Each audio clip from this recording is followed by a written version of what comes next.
basically don't do it. And we would tell that to anyone that say like, don't do it.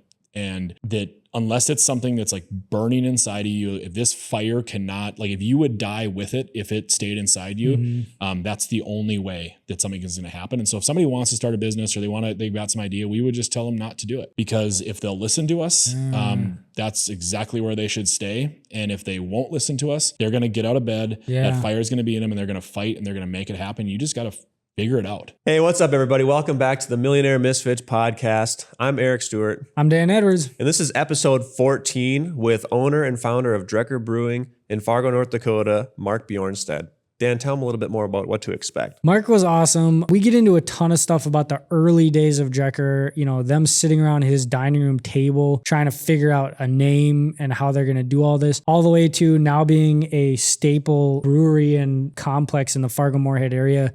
And not to mention distributing their product in 34 different states. 34 states. That's so wild. They're huge. He gives a lot of advice and mindset stuff on how they did it. So stick around and listen, and maybe you can too.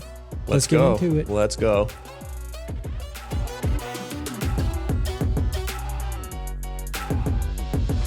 Welcome back, everybody, to the next episode of Millionaire Misfits. Today we have Mark Bjornstad from Drekker Brewing, aka Brewhalla, here in Fargo, North Dakota. I don't know how many people I've ever met from Fargo, North Dakota that when you say Drekker, they don't know what you're talking about. Yeah. You guys have kind of become like an icon of this city, and it's super cool to see how you guys have grown over the years and stuff. And, you know, I've done some work with you guys in the past briefly, but just watching everything take shape and how you guys have grown and what you guys have done for the city and stuff is absolutely mind blowing. So we're the way you're doing it too, like the style and the. We were kind of shocked when we got you on. We were pumped. We're like, let's go. Yeah, I'm glad to be here. It's not that hard to get us. We love talking about this stuff. I think we built it up more in our heads. Sure. It's a disappointment once you get to meet me. But for all the listeners out there, it was a monumental task. We had to pull a lot of favors. It was a high ticket price. Yeah. Yeah. No. So welcome. Thanks for coming on. Man. Welcome, man. We're glad to have you. But yeah, we'll kind of just jump right into it. You know, we like to start out with kind of the backstory. The origin story. Yeah, so we know you as Drekker guy, Brewhalla guy. You know, you've done this stuff. We have to confess we did do a little digging on you and not the dirt. Yeah, that you used to be nurse anesthetist. Nurse anesthetist. So we're gonna probably start there. Sure. And kind of walk through, like, you know, going through college for that, doing that, into, hey, we're gonna start this thing. How did that all kind of happen and take shape, and like, why did you decide to leave that to do this? Well, I'll say that was never the plan. But no, I mean, I got into anesthesia because that was always a really big passion of mine, something I was interested in. I'm an adrenaline junkie. You know, that job is one of the highest stress jobs in the world. It's all panic and pandemonium in the OR, and I love that environment. I love thinking on your toes, you know, working fast, working as a team, and working towards, you know, a really good result for somebody. And anesthesia it's a great science, and it's a really interesting mix of science and finesse. You know, I think anything in those like deep practices of healthcare there's the science and the kind of the core fundamentals of it, but then in the actual practice and implementation, there's so much finesse and creativity that goes into that. And I loved that part of that career. And so that's where I started. And I love the science background of that. That's what got me into the beer world. I always kind of said, like, I love microbiology, which that's the science behind the physical act of brewing. I hated doing some of the other parts of that practice. And gotcha. So the brewing side of it was always like the really cool real world application to that. And so it really helped me, you know, connect something that I was passionate about with like craft beer and fermentation and those things. And then biochemistry behind it of brewing the beers and doing the saccharification and converting starch to sugars and everything that went in that. I just loved seeing this really cool real world application. And then so much of beer is history. And what's neat about it is, you know, those classic old styles are so ingrained in the actual science that's going on. But when they were created, they didn't actually know the science.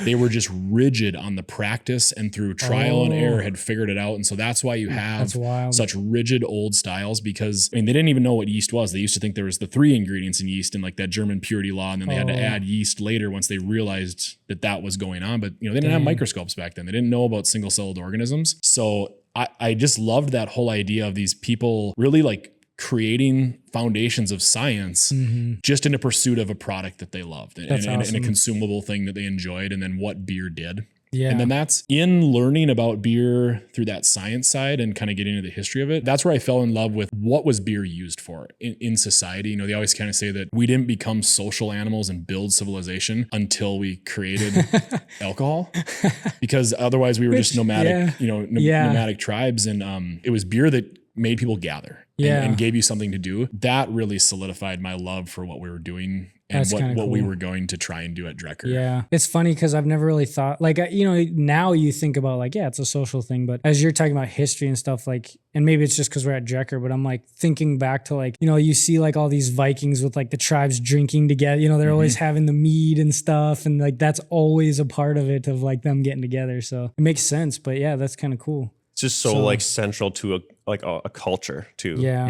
It's like sake in Japan, or like Oktoberfest and stuff, like it's just so ingrained. I love that. It's like a deep history that initially sparked the interest in microbiology. And it's like one guy spearheading like the deep passion for it to provide beer for Fargo, who North Dakota, I think, is like the drunkest state, or like the second drunkest state on like some of those rankings. They like our beer here. Yeah, exactly. And that's where the word Drekker comes from, is that its roots are in Old Norse, and it shares kind of that root word of like the verb to drink. But Drekker, as it's written now, and like in Icelandic, or kind of the closest thing to Old Norse now in Scandinavia, it's really the act of drinking with your friends and what you're doing then. And so that's what it means to us, is that we've always kind of said that, like, the little internal saying is that beer is our craft, but Drekker is about much more than just the contents of a glass. It's about what happens when a few of those glasses get raised together. Yeah, that's amazing. So has it always been like that from the beginning? Like that's kind of the one of the core beliefs, and then you just kind of pursue that as you build? Yeah. So when we were starting Drekker, we used to sit around my dining room table a couple nights a week, and we would hammer out every detail of the business, where we wanted to go. We'd work on taproom design, we'd work on beer portfolio and recipe development, and then we'd work on, we didn't really think of them as core values, but it was, why are we doing this? What is gonna be the reason, and how are we gonna wrap this all together? And those are day one things. Awesome. I want to back up a little bit. Have you always had an interest in beer and were just doing research on your own? Or like, was there something that sparked that interest of like looking into the science of beer? Like, how did you make that jump from that job or science to the science of beer? Science is all about questioning. Just interest? Questioning how things work, finding out how they do that. And then I've always had this kind of, other voice in the back of my head was like trying to figure out how I can do it. And even if it's not an unknown process, it's unknown to me. Yeah. And trying to make myself learn how to do that and getting into that thing, and then seeing if I can do it. If I see a awesome croissant at a coffee shop, I'm like, I'm going to work on my laminated dough recipe this next weekend. And just want to figure this out and see if I can do it. And it makes you appreciate things like that. Any artisan craft, because, for a lot of them, like laminated dough, it's very difficult to do. Yeah. It's I don't even know what that is. That's like the type of dough, dough and like butter and dough and butter, like what you do with how you're making croissants or those types of things. And it's a hard process to pull off. But like, as you get into that and as you try it for yourself, that's what really, to me, when I go out to a place and then I try like a really well done or really well executed version of that, I'm like, man, these guys have got it. They're doing it. And I'll fail 100 times on that stuff, but it makes me love that other really, really awesome company that's doing it great. Yeah. So speaking of that, so you talked about like you guys used to get together and talk about all this stuff. Was everything Drekker from the start, or were there other versions of like names that you guys played around with? No, we for a long time, kind of during our concepting phase, we hadn't landed on a name yet. We'd ideate on that. We'd work through words that we wanted. We'd spend time, working on logo or what we're going to do with the overall brand direction. We never had anything that we thought we were going to be. We had a couple things on, the top list. And once we got to Drekker, that was one that I think we all really liked. We loved where it was going. But I really remember it took us a long time, I think, to admit that this was going to be it. Yeah. I think we got there and we were a little scared to like commit to okay, this is your name and you're going to have it forever. We can't change this. Yeah. We screw this up. We were stuck with it. But yeah, once we kind of sat down, we're like, all right, we've been noodling on this one for a while and we don't hate it anymore. It's working in all the directions we needed to, and we're going to go. Do you remember any of the other names that you guys were playing around with? Not even really. No. I mean, a lot of it was, a lot of them were like directions. You know, we would put kind of like, you know, is it going to be something about like Norse heritage? Is it going to be something about beer? Is it going to be something more local? Is it going to be something more random? And we would have a whole bunch of lists on that, and we would just kind of run those down as ideas and try and get those to like good ones. I mean, I think we came up with some ones that would be good names for breweries, but they were never us. Yeah. So for like listeners out there, because I know like anyone starting a business always obsesses about the name, you know, and like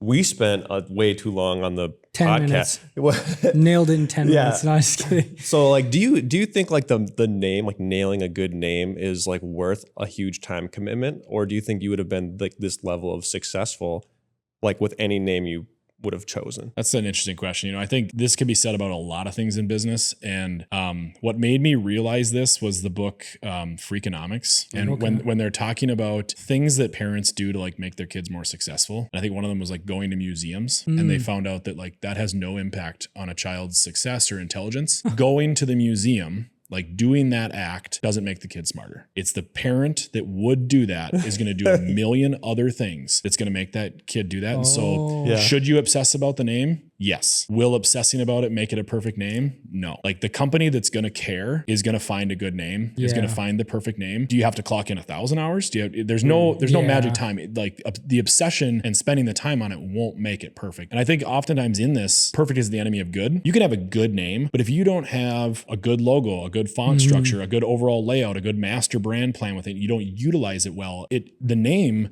doesn't matter if it's perfect if you don't execute everything else around it. There's a million other things you need to do.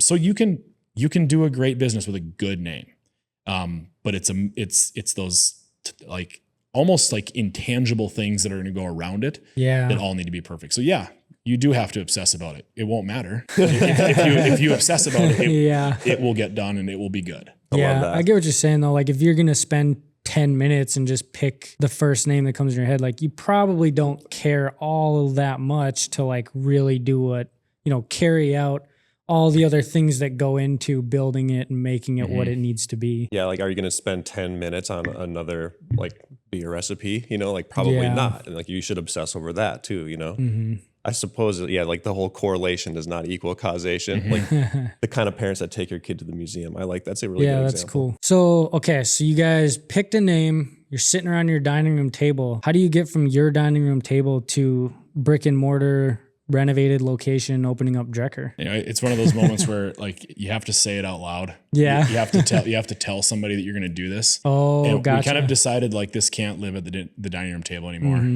We got to start talking about it. We got to do it. We got to get out there. We got to start committing to doing this, and committing to it isn't just looking at the people that are on the table or in that room. It's starting to put some accountability to it. And once we started doing that, then there's no stopping it. Yeah. You know, then it's something like we promised. Right. I feel like that's a common theme that we've sort of heard, is like a lot of people that are entrepreneurs or business people that started their own thing. There's a lot of like, we're in it now. Like we didn't have a choice. Like this was going to happen. We were going to make it work. A lot of like people the burn just the dedicated. boats. Yeah. The burn the boats mentality. Yeah. You got to make it real. And I really like that. You got to put it in the world. And then once it's out there, you own it. You said it's going to get done. Now you got to make it happen. Yeah. So we've talked a lot about like education and action, and you want to be educated enough to go take action, but you don't want to just spend 10 years educating yourself and never taking any action either. Was that a hard balance for you guys to find there? Or did you guys just kind of randomly pick a time and be like, we just need to do this now? We spent a lot of time educating ourselves and doing that, but I think you have to do that on the path. Okay. You've got to start the journey, and you've got to start going, and then figure out where you're weak, figure out what you still don't know, and start putting those on your list of like, all right, we got to crack this nut. This is the next project. We got to make ourselves experts in this. And if you wait and try and put all those pieces together, you're never going to get started. Yeah. But you've got to commit to doing that on the road. That's awesome. We kind of did that in the beginning. Like we had some of the equipment here, but we were just like, we wanted to do this, but we kept like, we played around with the name and we played around with all this different stuff. And finally, like one day Eric's like, dude, just come over. We're just going to record some episodes. Like we just got to get started. Yeah. And we did like 3 episodes that will probably never see the light of day. They are buried deep. But like that was like the first thing that we did. And then after that, we're like, we got to start getting guests on. And we like started calling people and getting people on. And now it's just already looks way different now than it did 4 months ago. And yeah, just do the thing that in the back of your mind you're kind of avoiding. And you're doing like little productive stuff, but it's not I don't really love the term moving the needle. I don't know why, but like it doesn't move the needle. You know, it doesn't get you like significantly closer to the goal. But like you said, the commitment. I love that word because people have ideas and they have like goals, they have their commitments where they actually like have scheduled their time and they have like things that they have accountability systems in place for. Like you said, put it out into the world. You know, if you just post on Facebook, hey guys, I'm starting a brewery. Like if I don't have this done in, you know, the next year, I need you to tar and feather me in public. Yep. Like that lights a fire under most people, or it should, you know? Yeah. You know, when we first, or I think maybe we were talking before this, you had mentioned like starting a business was never really the goal or like the idea, you know, back in the day. What was like the sort of switch point for you of like, this is what I want to do now instead of what I've been doing? You know, originally it started with just this passion around beer and what beer was doing. And it very quickly moved into like, no, we want a business out of this. We want, and it's, you know, not for the financial side of it, but for the creation side of it. We wanted to create something. We wanted to, the reason we loved beer was that gathering, that camaraderie, like why people get together and share a beer.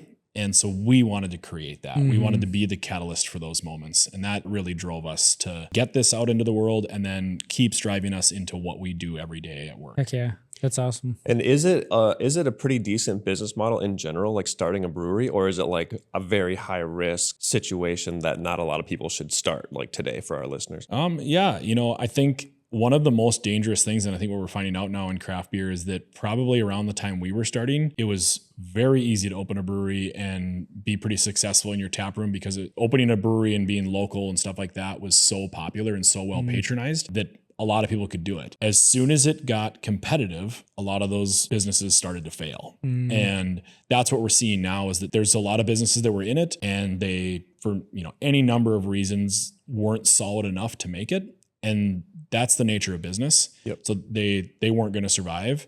But no, I think that in craft beer and in that world of, you know, consumer products and space creation, it's a great business to be in, but it's just like anything else that's worth it. It's incredibly difficult. So how did that change for you guys? Like, you know, going through everything, you know, all the way to like building this beer mecca that you guys have, a brewhalla that you guys have assembled. What kind of changed along that path that you guys were like, yeah, we're going to do this 10 times bigger and better and put together the brewhalla and everything? Like, how did that come about? I'd say nothing's ever changed for us. Oh, really? You know, we were the same company that we were around a dining room table, you know, ideating about what we were as we are today.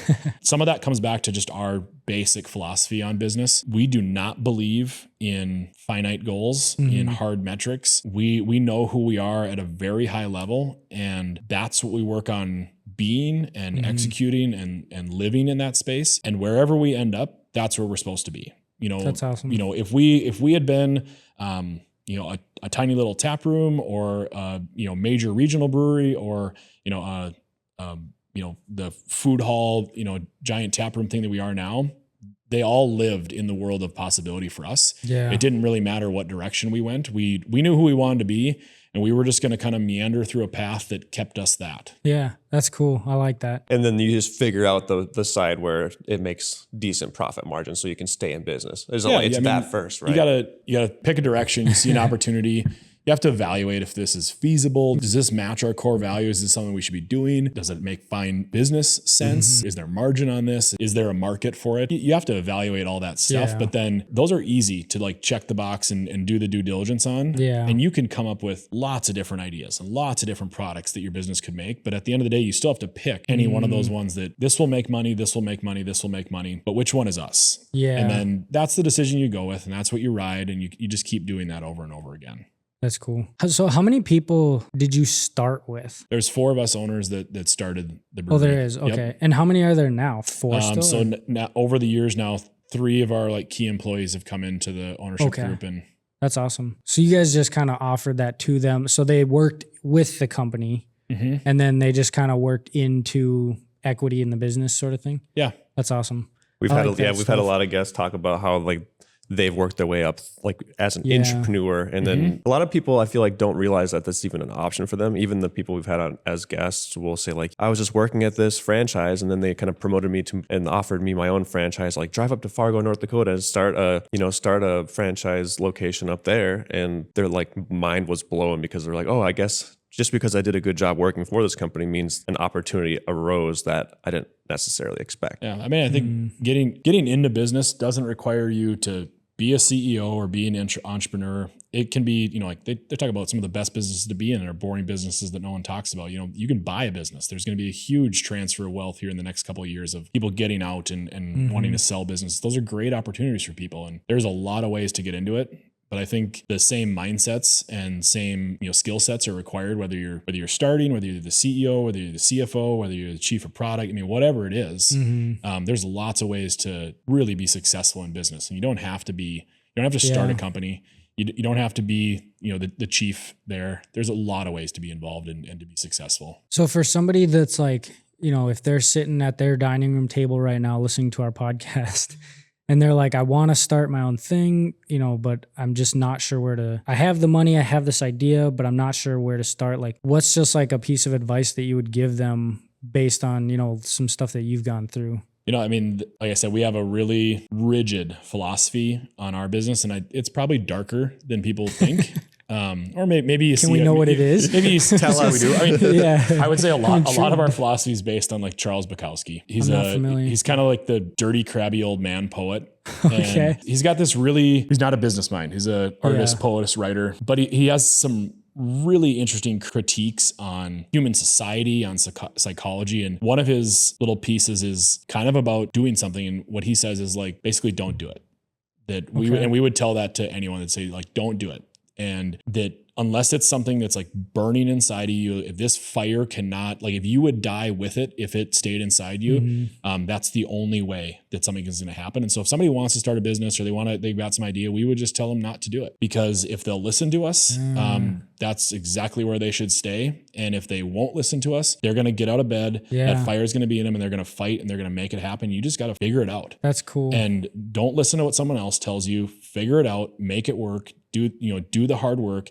And at the end of the day, I think to really do something that you've put your entire self into and you're going to make this really awesome gift out into the world, it has to be something that's just burning inside of you and you would die if that didn't make it out. And I think that's the secret to people, is that you could sit there and think about if and when or how you should do something. But at the end of the day, it's a put up or shut up. And you just got to go or don't go. That's going to be such a good clip. That's so great. That's though, because awesome, it filters out the people that talk about it, but don't want to be about it. Basically, that's for a lot of people. And that's perfectly fine. A lot of people want to just talk about business and they want to talk about design and they want to talk about product ideas. That's great. That's what builds the space. And that's what builds critique. That's academia. Yeah. That's what builds the foundation of this stuff. But if you want to be a creator and you want to do it, that's what you have to do. You got to stop talking about it and you got to do it. Yeah. And it's that kind of like passion and desire to see whatever you have, like that fire inside you. Said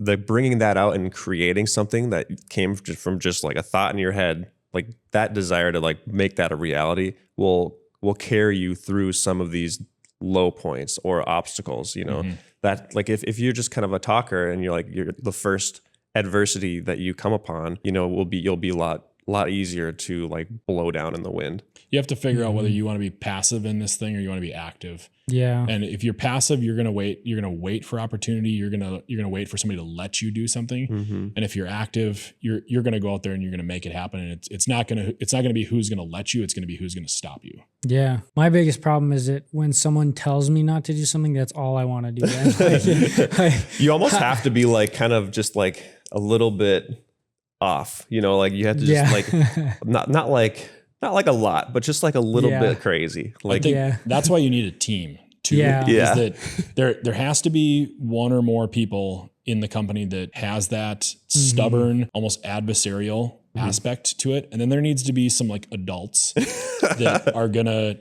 be a little bit more metered, still want to work their asses off, but going to navigate this a little bit more tactfully. And yeah, but saying no, like, that's cool. saying like you have to have certain metrics in place to accomplish a goal is practical, but like you don't always need practicality especially when you're starting, because a lot of statistics will tell you, you know, most business owners fail, and like there's all these things you can find every reason not to do something, and a lot of people do, you know. But love what you said, just tell them no, don't do it, it's not for you, and like as a test, you know. So any listeners out there, if someone says don't do it, like just trust your gut. If it's something you feel like you need to do for yourself or your family, like go do it, go figure it out. It's possible. Go study the people that have done it and make friends with the people that are doing it and that have done it. Go be valuable to someone that has a ton of experience that you can just pester, you know. It might be easier than you think to get one of your role models in a room for a podcast or something, you know, who knows? You know, you obviously talked a lot about like your guys' why is such a huge thing for what you've built. You know, how important in your opinion is that for just every entrepreneur? Like if I wanted to go start an interior design company and I'm starting from the ground up, how important in your opinion is that why to start, to get you through everything, to build and carry that through? Yeah, if you want to make money, maybe not. If you want to do something great, it's absolutely essential. That you have to know. I mean, if you want to do something that's magnetic, that turns people's heads, that really has kind of this infinite success to it, you have to know exactly why you're doing something, who you are and how you're going to do it, and then what that means as far as like how you get it out in the world and what you're doing. That has to be in there. That even if it's if it's an interior design company, you have to have a why that separates you from your competition. It has to be a why of like that drives you to be successful, to leave your mark with your clients and what your product is going to be. This kind of goes back to like our probably most influential person, author on this stuff is Simon Sinek, and his book starts with why. You know, he talks about the golden circle of people don't buy why you do it, they don't buy what you do, they buy why you do it. Yeah. And kind of steps out this circle of like getting people behind a movement, getting, whether it's a business, whether it's, you know, a social movement, whatever it is, you have to start with why. That's what connects to people's gut reaction. That's what drives action in people. And if you talk to them about what you do, it's so easy to glaze over. There's no inspiration. You don't actually build a tribe doing that. But what's really cool about Simon Sinek is that he didn't stop there. He's got 2 other books. And I think that those 3 books are kind of the essential part of how you take this thing out into the world. And so it starts with why, goes over that, like that core idea, the like what's going to get you out of bed, why you're doing this every day. When you hear people's why, the best whys almost have nothing to do with the product they're doing. They don't mention the product. There's a bigger reason. There's kind of this focus that they have for it. And it's very unique to them. And you could have a construction company that almost has something in the same vein as a brewery, but it's what's driving them. And then the next book is called Leaders Eat Last. That's where he talks about building a team and how you get a trusting team behind you. And really, if you're going to start this movement or you're going to drive people to action, how are you going to hold them together? And he goes into the psychology and the brain chemistry of like what that, to be trusting, to not be trusting, like what that group needs. There's a lot of like early human civilization stuff. There's a lot of military talk in that. Then you need to build this group. That's how you get your crew together and you build that team. And then his last book is called The Infinite Game. And to me, that's where it all came together, because it was like, I'm all about the why. I get that stuff. I see how important it is to build a team, but like, where are we going with this? Like, how do we make this thing happen? And in The Infinite Game, he talks about the mindset of like how you build something that is truly infinite rather than finite. And you hear that like infinity talk a lot, but you don't hear about that. The converse of that is finite, and really thinking about those as 2 sides of a coin, that a lot of businesses talk about things in finite metrics, finite goals, and finite timelines. And you need to have that why or that just cause. And you need to have that crew together that's going to put you on this journey that is truly infinite. So no matter if a new product comes along, if a new market, if a market shifts and you're doing a different thing, you're still the same thing. The path is changing. You can adapt to that. You can keep going, but you're playing this infinite game that there are no rules. There is no clock on the game. It's always happening. Yeah. And that's what's really shaped our mindset of like how you do that. That's cool. That you put those together, that you have to have that core why, and then you have to be able to be flexible through the years. You have to be able to adapt. It always comes back to why you're doing this stuff and doing the right thing. But, you know, having that infinite mindset is what's kind of to me on the Simon Sinek philosophy landscape, like that's what tied it all together. So how do you guys, like, over the years, how do you as a team kind of remind yourselves or keep track, you know, of that why? Like, do you guys have a way that you guys remind each other about it or talk about it, or do you have it posted on a wall somewhere? Like, you know, how do you guys as a company kind of keep that why in your minds? Yeah. So for 10 years, we were almost adamant that they cannot be written on the wall. You cannot put this stuff somewhere, because then you wouldn't need to know it and remember it and feel it. That if we put it on the wall, then it's kind of like that's doing the job for us. Now we don't need to say it. And it needed to be something so core that we believed all the time, that we talked about, that this is truly guiding our goals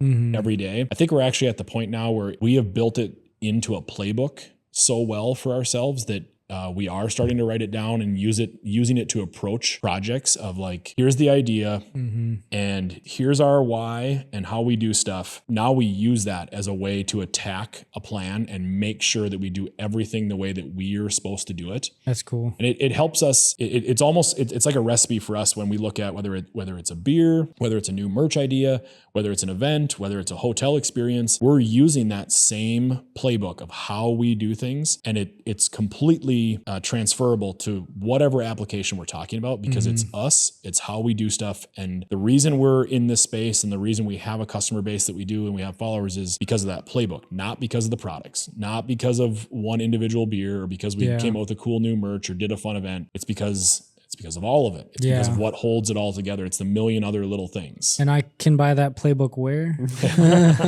It's not been published yet. We do a misfit moment and a millionaire moment, where it's like, the misfit moment is, when did you feel like the most vulnerable at the beginning, potentially, or like the most in over your head, or like, oh shit, like what, imposter syndrome, I have no idea what I'm doing. Do you have one that just pops to mind? We still feel like imposters sometimes. I think that's how you know you're pushing yourself. You know, they say like, 4% over your capacity is always that level you need to be pushing. And if you're living there, you're kind of feeling like, I can't keep doing this. This is beyond me. And you feel like an imposter. So I don't think you ever get out of that. But I'll tell you the biggest mistake we made. There's kind of a caveat to it too, because it's our biggest asset. But we have no investors in Drekker. We never did. And that was a gigantic mistake, because we were severely undercapitalized. It was painful. It was terrifying. And when I say terrifying, I mean like you might be crying yourself to sleep every night for a year. Just where you've got everything out there and it's awful. But because it's, that you're just so exposed in that spot where when you don't have enough capital to grow and to do the things, that was us. But, to deal with that, we just worked our asses off. We made it work. We figured it out. That was that do or die every single day, where it's we got to do this thing. We were going to use every hour in the day to get us where we needed to go, because we can't calculate a burn rate right now because we have burned. Yeah. We don't have capital. Yeah. We have nothing. You're in survival mode. I think that also made us who we are. It really formulated, like I said, that kind of dark philosophy on how we do this. We have been through that fire and we lived. We're fine. There are moments where we think we don't want to go back to that. And there's other moments where, I'd say, Brewholla, lots of other things where we're totally fine pushing all of our chips back in because we've done it before. It didn't kill us. And the way we look at things now is that we look at things about, is this something that we're going to die for? Yeah. That if this puts us out of business, are we cool with this being the reason, or explaining to our kids why they lost their college fund? Are we fine telling them like, no, I had this thing. I really believed in it. I put it all in. We worked to the 24th hour in the day. There was nothing left to give. And you know what? It didn't work out. Yeah. And I'm fine in a lot of those moments where if that's what it was, and at the end of the day, the chips didn't fall for us, that's fine. Yeah. There was nothing was left in our control. Wow. There are lots of things that we've looked at before and we thought we got ourselves to the doorstep of making a decision or doing something and thought like, you know what, guys, like this is not it. Oh, wow. This is not what I'm not willing to die for this. I'm not willing to put ourselves, like, I don't want to be in this space. I don't want to be doing this stuff. We had bars and restaurants and wholesalers really pushing us to make certain beers that they thought were going to be big sellers, that there was proven demand for in the market. And we got ourselves kind of in this trip where we started developing that stuff and we were looking at that, we were making plans, and we got to the finish line of putting this stuff out there and thought like, this is not us, you guys. Like this, I don't want to compete in this area. I don't want to be this thing. I mean, and I'd say it's we all kind of looked at this, and one of us brought up like, this isn't what we're supposed to be doing. And we thought like, yeah, if this was a project that put us out, or we looked back and thought like, that's the point where we went back and we failed, I am not okay with this. I will have regrets about this. We will look back and we'll say that this was not the right way to do it. We've strayed off the playbook. And so no, we're not doing that. And so that's that philosophy that we built. I'd say that one of those very zero moments, and I think it's something that keeps coming back for us, was I remember distinctly opening the brewery downtown. We had been screwed by every possible city rule that could have come at us. It just nothing had gone the way we wanted it to on like getting this to open, as far as like the plan and the build out and the financials on it. But we worked through every issue. We did all the stuff, and we fought so hard to like just get to the point of opening that I think for a while we stopped thinking about what we were going to do when we were open. And I remember, Darren and I had literally been up for about 3 days straight, finishing stuff, getting beers ready, doing stuff in the tap room and getting ready to open. And we were sitting on the steps of our brew house downtown. And there was this moment where like, I think we both realized that we were done, that we had survived all the monsters that we had found out there. And then there was this giant, oh shit moment of like, what if no one comes now? What if, and I think, I don't remember who said it first, but we both like almost like tears in our eyes were like, what if no one comes? Dang. And it was kind of this moment. I think that was like really where we started to get comfortable with that idea, was like, well, if no one comes, it's not because we didn't fight. It's not because we didn't try. It's not because we didn't put everything we had into this. And if that's what happens, so be it. But God, I hope that's not the case. Wow. Yeah. Could you imagine? Crazy. Like, and then that happens to a lot of people too, where they put their blood, sweat, and tears, stay up 36 hours straight to the point where you're like delirious, probably, and then they do fail in the business. Like, it is definitely a risk you take, But I think that's the valiant thing to do. That as an entrepreneur, that's what you're out there to do. You're out there to sacrifice. Yeah. And if you don't make it, so be it. Yeah. The reason you were there, I think at the end of the day, everyone wants to be successful, but truly you're there to do that thing. You're there to put it out. And if it didn't work, tough shit. Yeah. Tough shit. Pick yourself up and do it again. If you left it all out there and you gave everything you got, there's nothing, you can't be too hard on yourself. Pull it together, try it again, walk away, but you got to be comfortable with that moment. I like that, like you just said it though, try again. Like learn from it and try again. Like, don't just be like, oh man, and then go like have a pity party and give up on everything and then go work at, Burger King or something. Yeah, Burger King. Like just because you fail doesn't mean you're a failure. Yeah, learn from it, pick yourself up and try again. I like that. You have better odds the next time because you are now smarter and more experienced. Yeah. And maybe a little bit more jaded. Yeah. But that kind of stuff helps too. Like it's all tools for the next attempt. I think, if you just give up, that's kind of the ultimate failure, just to stop trying based on a bad experience. And I think that there's a lot of, we talk a lot about like the highlight reels that you see in business. And so until the moment that you ultimately fail, no one often sees the failures that you have inside of a business. You're only going to see the highlight reel. Yeah. And so just because you went out of business, you can't look at that and think like, I failed and no one else did. Like even when you're in business, it's constant failure. It's constant products that don't land. It's constant customer interactions that you did not handle correctly or that didn't go right. That's fine. You have to die that time and you have to learn from it. And you got to keep going. You got to keep evolving. Yeah. You can have like, I love that saying of like, you can visit Pity City, but you can't live there. Oh, like you can have your little party. You can be sad for that thing, but then you can't stay there. You gotta get up and you gotta go. Yeah. Just like the person with the mindset of if they're told no, they still go out and do it anyways. If they fail, they'll just say like, okay, well, in part of my mind, like that was a possibility. Like failing is a real possibility. And I've already predetermined that if I fail, I will just try again, or I will do X, Y, or Z differently, So just having that mentality where you're like, okay, good. Failure is good. I can just learn and find another iteration of that thing. Yeah. I think when you get really good at business, the ultimate goal, I think for everyone is to be in that space where you're not afraid of failure, but also have such good risk management that even when you do fail, you've protected the core assets, you've protected the brand, even when you fail, it's not going to impact you. And if you could find out how to thread that needle, that's the perfect space to be, where you're putting yourself out there, you're challenging, you're putting stuff at risk, and you're looking for those successful opportunities, but then you're managing risk on the back end so that it ultimately doesn't kill you, doesn't destroy the brand. And so you can always pick it back up and try again. Mm-hmm. Yeah. So speaking of picking up and trying again or picking yourself up. The highlight reel kind of thought like maybe I should transition to the millionaire moment, talking about the other side of things, like, okay, we talked about some of the setbacks, failures, the crying yourself to sleep for a year straight. But millionaire moment is the opposite. Do you have a good memory that stands out where you hit a certain unreasonable goal or something just felt like unreal? Like maybe I don't want to put words in your mouth. Do you have anything that like you hit a goal or you thought like we did it? Yeah. I mean, like I said, from the beginning, there was no place we were trying to go. There's no place we're trying to go still.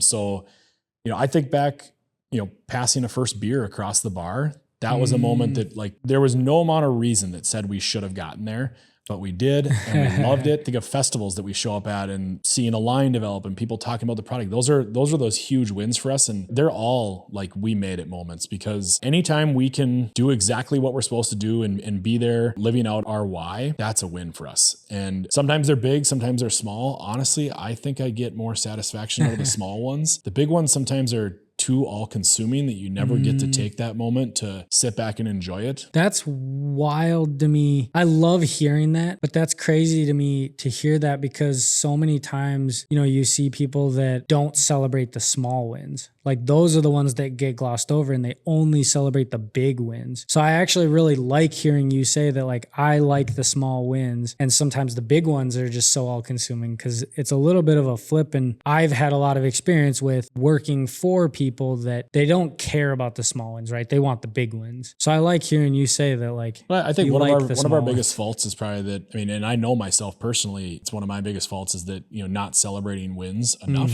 because you're always looking for the next thing. And I think where I live in the company now is on that strategic side. And so my mind is always thinking about a beer that's coming out in 6 months or a project that we're looking at in 3 years. And so it's really hard for me to get back to where my feet are actually at and think about like, no, I'm here right now and this is happening. And sometimes I see a beer pop up on our feed and I'm like, damn, like I was working on sourcing those products like a year ago.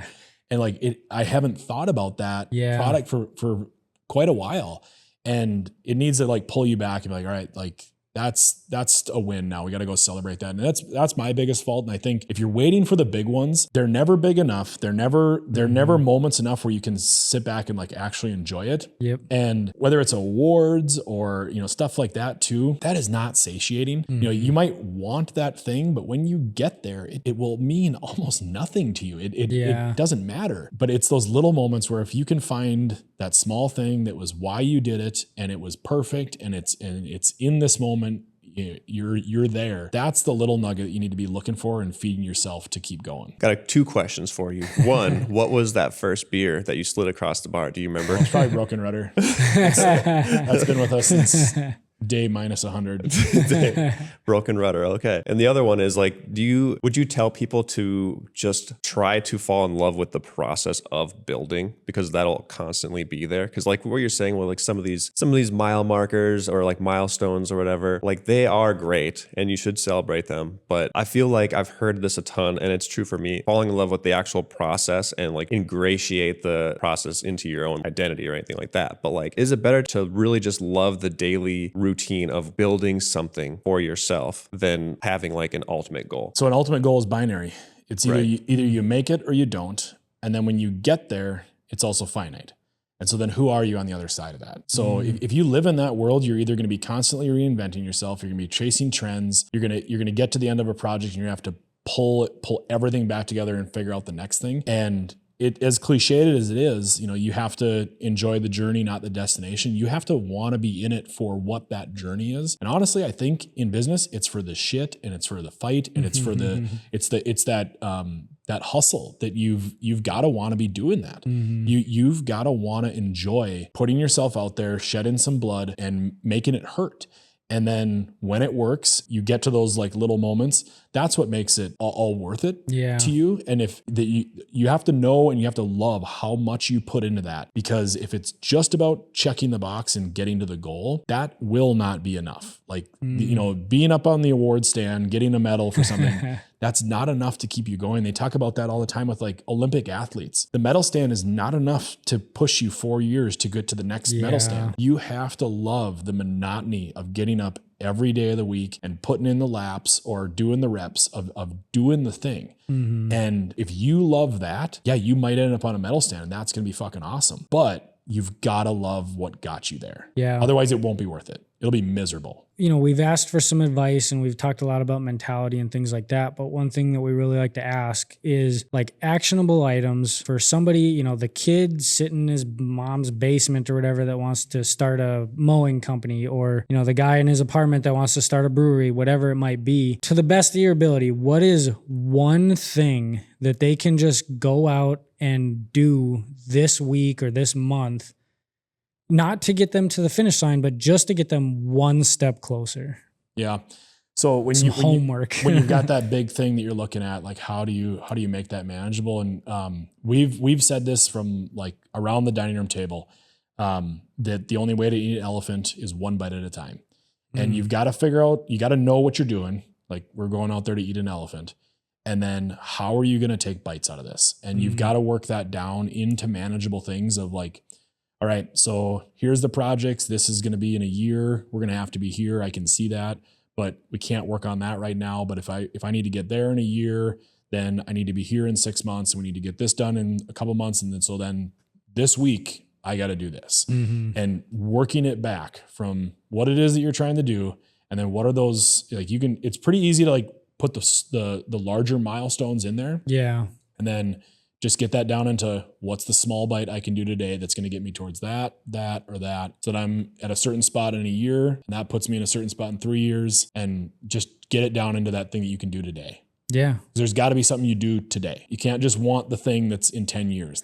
You cannot swallow that. Yeah. You won't be able to do that. Cool. Love that. You have to have something to do today. And then that's just like a nice little knock against procrastination too. Cause like if you don't have that urgency, like all you have is today, like that's kind of cliche, but like if you're not every single day doing something towards it, like it'll fall out of your mind. It'll get pushed to the back burner. Yeah. And see, I'm a massive procrastinator. And, I have gotten a lot of good advice over the years from other people that are like that, or, you know, adults with ADHD that have, you know, you've got this thing that can cripple you, or it can be a superpower. And the thing that I've always like tried to use to tackle that is like being a procrastinator, or really it's avoidance. It's like you're trying to avoid this big thing. And if you can stop yourself for a moment from like doing the act of avoiding and just identify what it is that you're avoiding, think for a minute why, put it at the top of your bucket, you know, top of your to-do list, and say, all right, this is the thing that it's been eating me. I've been avoiding this thing. I'm putting it at the very top of my list, and that's what I'm going to tackle. I've kind of come to the realization that like procrastination is like your mind's way of telling you the thing that you need to be working on the most. And because it's hard, your mind wants to take the path of least resistance, and it wants to avoid that thing that's going to hurt it. It's all about self-preservation. Yeah.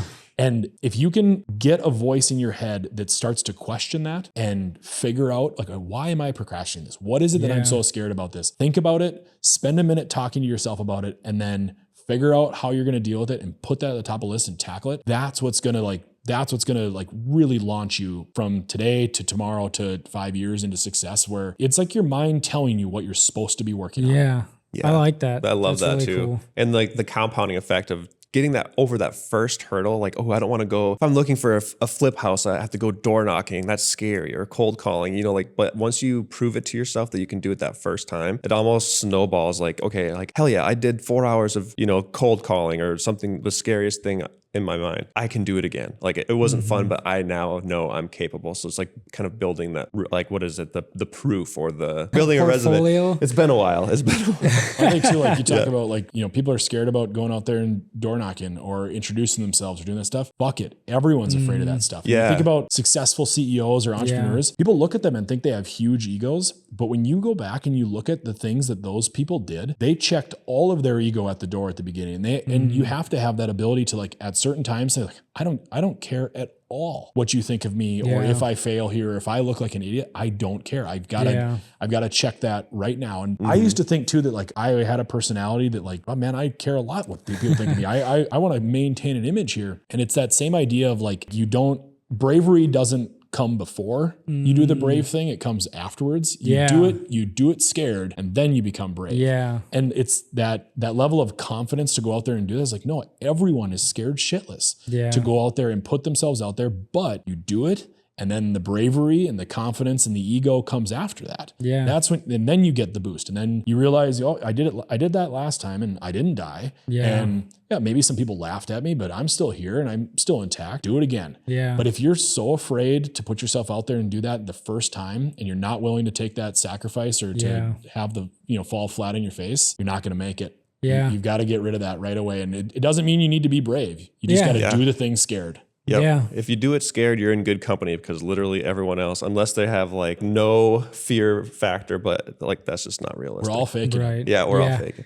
I think I mentioned this in a previous episode, but I love that you mentioned that. But in Parks and Rec, if you've ever seen when Andy comes back from England and he's talking to April and he's like, I don't know what I'm doing. Like everyone keeps asking me to sign things and do all this stuff. And he's like, I don't know what I'm doing. And she's like, I'll let you in on a little secret. Like no one does. And I love that scene in that movie. I think I mentioned it in a previous episode, but I love that because when I was like younger watching that, I'm like, ha ha ha, and now I'm an adult and I'm like, oh crap, like that's true. Like no one knows what they're doing. We're all just out here winging it. Adults don't know what they're doing. No, talking about the scariest thing about adulthood is realizing you're the one in charge. Yeah. Oh man. Yeah. You like, well, now I have to do it. So I'm kind of a fan of like putting yourself in situations where you are forced for accountability, like making that big announcement, like publicly, or taking away your exit plan is kind of like, well, shit, like I have done this, or I texted this person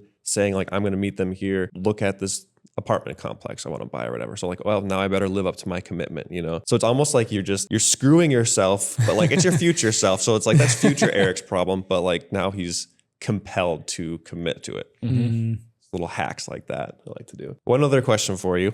I like to ask this because it kind of marries the two before and afters, but looking back at like when you were first starting and you had like potentially like fears, anxieties, risks, unknowns, and then you flash forward to today and you're looking back, how many of all the worries that maybe kept you up at night actually ended up becoming reality? Like if you had to assign a numbered percentage to it. Well, I mean, we never really found the boogeyman. That you're always afraid of. But, I think there is something to be said about those like truly gut fears or those gut feelings about things and stuff that we were worried about, stuff that we, wondered if maybe we were caring too much about this. Those to us have been all the essential things that, we were right. Our gut was telling us that this was something really big and important. So maybe that's 70%. 70% of the stuff that we were afraid of was like, no, that's a real thing that you have to mind that. You have to, we got to work on that. And then there's 30% of like the irrational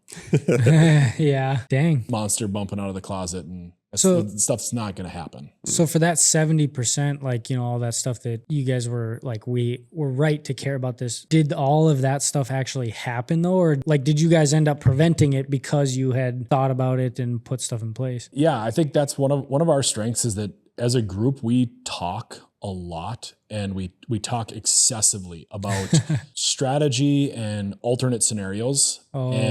So we are always looking for other examples. Some of the best advice you can get is not from business success, it's from business failures. So we look at other businesses that have made decisions that maybe we saw as an opportunity on our plate, and then maybe they've made some failures or they've been successful, and trying to figure out, so learning from them like what those were, and then trying to see if like, are we in a similar position? Are we making a similar mistake? And so we've always trying to find those examples that we can be talking about and looking at these case studies. And then we talk through those situations like at length to try and avoid them. And so, I think like when we're talking about those 70%, they're real possibilities. They happen to some people. Not all of them happen to us. We were able to avoid them, but some of them were big landmines that we knew were going to come up. We knew this was going to happen, and it did happen. But because we didn't get blindsided by it, because we had a plan, because we didn't run around with our heads cut off because we saw this possibly happening, we kept our shit together and got through it. So they were real, but they didn't happen to us the way that we talked about them possibly happening, but we were ready for it. Because you worried about it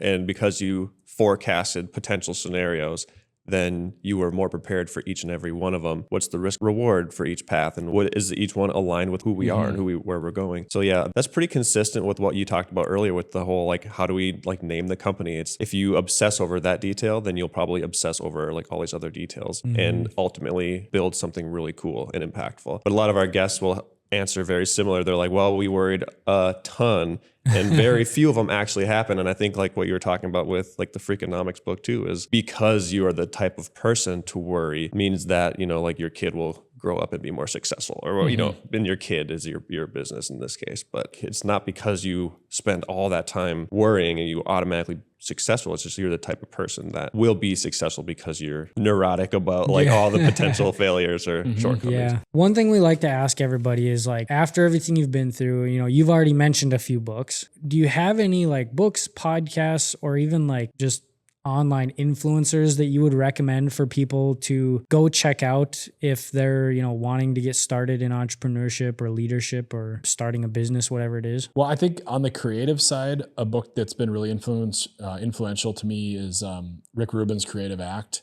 Okay. And, you know, so Rick Rubin, just a monumental music producer. And he talks in that book a lot about how, what does the creative process mean and how you go through it. And the things that I take away from that are like, ultimately, you don't do it for the consumer. You don't do it for the end thing. You do it because like what the consumer loves is that you put your whole self into something, you put this unique creative passion into a thing. And if you do that, they will love that. They will love it just because of that. And if they don't love it, you also won't give a shit because you did it for all the reasons that were just for you. Yeah. And so you have to have that. I mean, to me, be making creative, fun products or experiences, it has to start with you yourself trying to do something and putting everything into that. If you're constantly thinking about how to please a consumer, how to monetize this thing, you're going to bastardize the process and cheapen the final deal. So Rick Rubin's book is really inspirational on, to me, I almost take it on that, like in business, you're sometimes an artist, but on other times you're a capitalist. Yeah. And how do you balance those things that like you're making art, but I have to sell this at the end of the day. And there needs to be this like production aspect to it that like, I'm not trying to just make one great thing.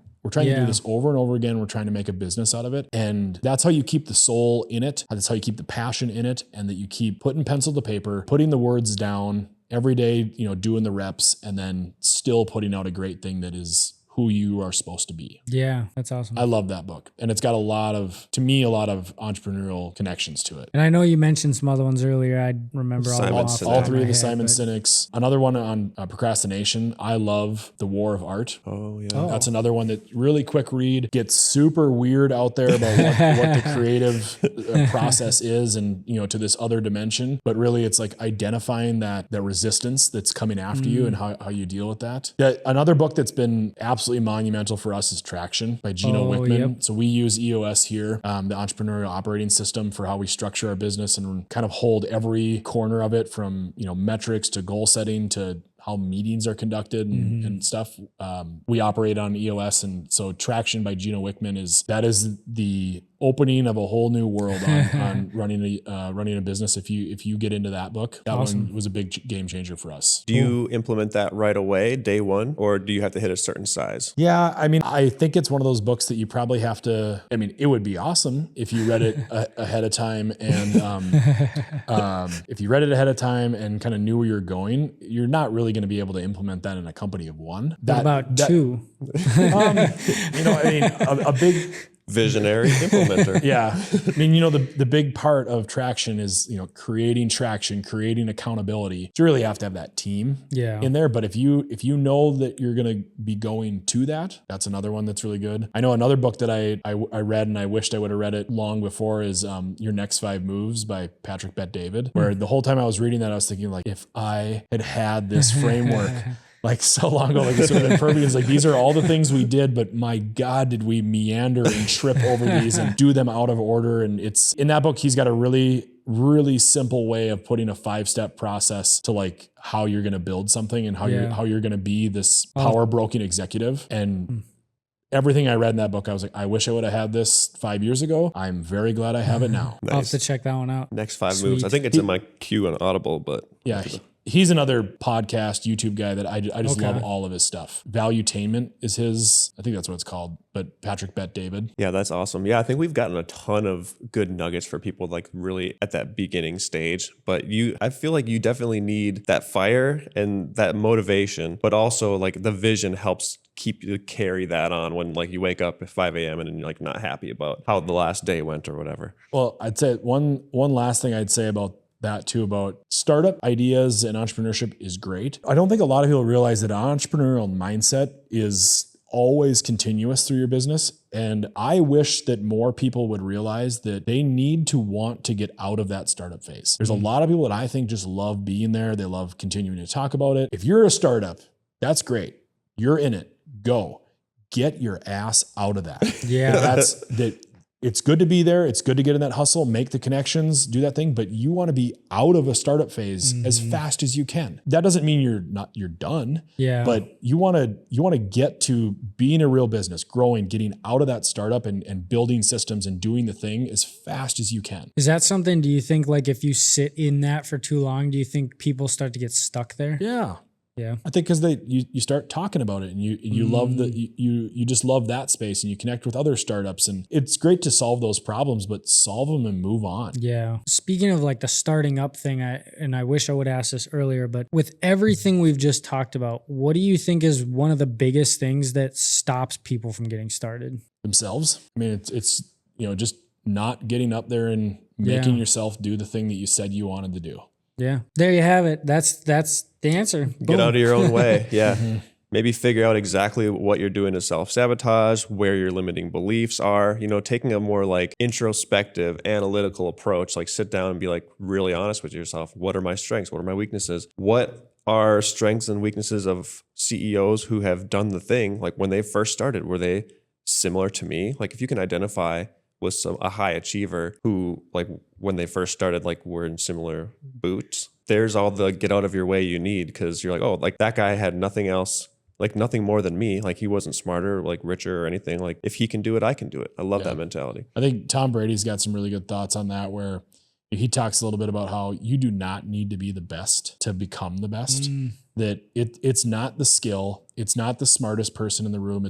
And that when you're looking at it, when you're in that startup phase and you're seeing all these other examples, you think that person's smarter than me. This person's more, they've got better product. They've got the team. There's a million reasons that somebody else has got something that's better than you, but the person who does it is the one who shows up, puts in the reps and does the hard work. That's what will make you that over time, that you're never going to be that at day one. No one ever was. Yeah. And somebody's got this quality that you're looking at and thinking that they're the best, but that's their highlight reel. Right. That's their one strength. They've got 20 weaknesses behind that maybe you've got a strength on one of those too, but you just got to check all that aside and put in the reps. Show up. Yeah. I always like to tell people there's always room at the top for the best. And if you want to like grow to be the best or like put the work in, there's going to be room in the business for you. But if you're just going to show up and like be mediocre, you'll get weeded out. So I'm like, there's always market share. There's always like blue ocean I shouldn't say always, but there's always opportunity for people that want to like execute at a high level. And like, you won't get there overnight, but it's worth pursuing.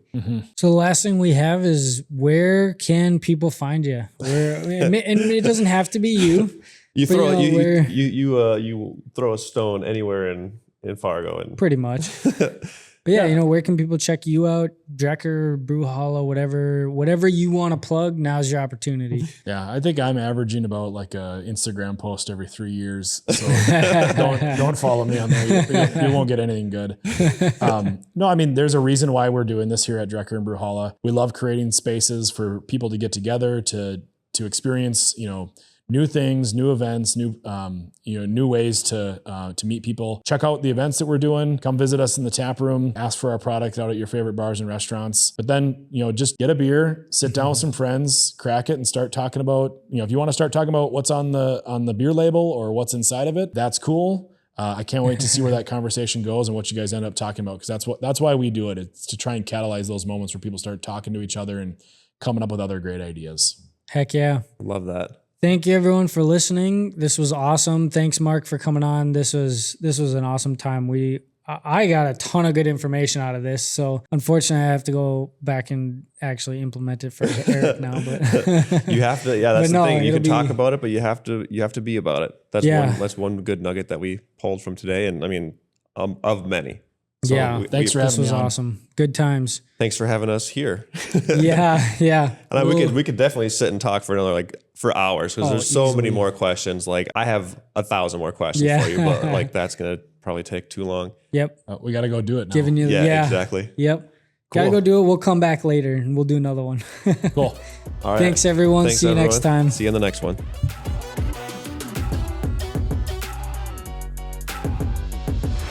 So being an anesthetist, yeah. How did you? We worked on this, Dan. Come on. I know. We practiced.